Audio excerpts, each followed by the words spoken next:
Ada stood in front of the grand mansion her father left her, its imposing gates looming like silent sentinels. She had never truly known her father, barely interacting with him after her parents' separation when she was a child. His sudden death felt unreal, and even more bizarre was the inheritance he had left her. Ada felt a mix of unease and curiosity. Her father's reputation was a complex web of respect and whispers.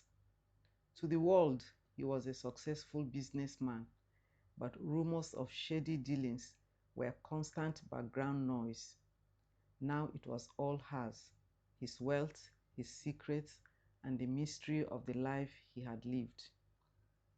Moving into the mansion only deepened her unease. The large house, filled with relics of a man she never truly understood, felt cold and alien.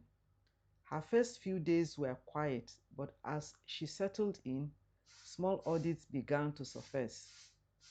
Important documents that had been left in the study vanished, and strange visitors arrived unannounced, claiming to be former associates of her father. Their questions were vague, probing into her knowledge of his business. Ada had no answers, only growing suspicions. It wasn't long before she realized her father's legacy was more than just wealth. It was a trail leading to dangerous places. Ada's nights became restless.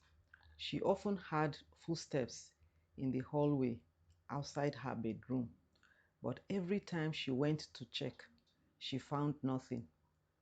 The house caretaker, an old man named Tunde, who had been with her father for years, insisted it was just the creaking of the old mansion. But Ada couldn't shake the feeling that she was being watched. One night, she discovered a locked drawer in her father's study. After hours of searching, she found the key hidden inside a book in his shelf. Inside the drawer was a single file labeled confidential. Its contents were a bombshell, proof that her father had been laundering money for a criminal syndicate. As Ada processed the documents, everything began to make sense. The missing papers, the probing questions from strangers, it was all connected to this hidden part of her father's life.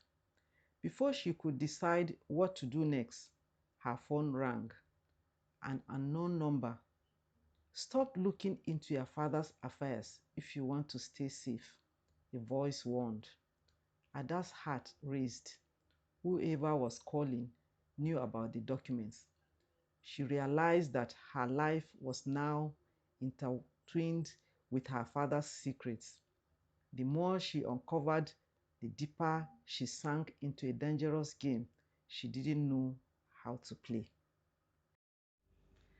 Determined to uncover the truth, Ada began to piece together the information from the confidential file.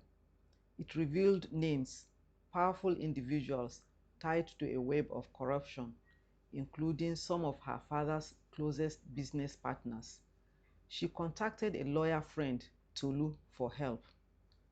Together, they devised a plan to use the information to expose the criminal network while ensuring Ada's safety. But time was running out.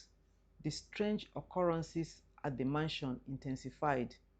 Someone broke into the house one night, but Tunde scared them off before they could take anything. Ada knew she had to act fast before she became the next target. As the pressure mounted, Ada received another call, this time from a familiar voice. It was her father's former associate, Chief Ibe, a man she had met briefly at the funeral. "You have something that doesn't belong to you," he said coldly. "Let it go, and no harm will come to you." Ada realized then that the same people her father had once worked with now saw her as a threat. But instead of backing down, she decided to fight. With Tolu's help, she leaked key documents to the press, sparking a national scandal.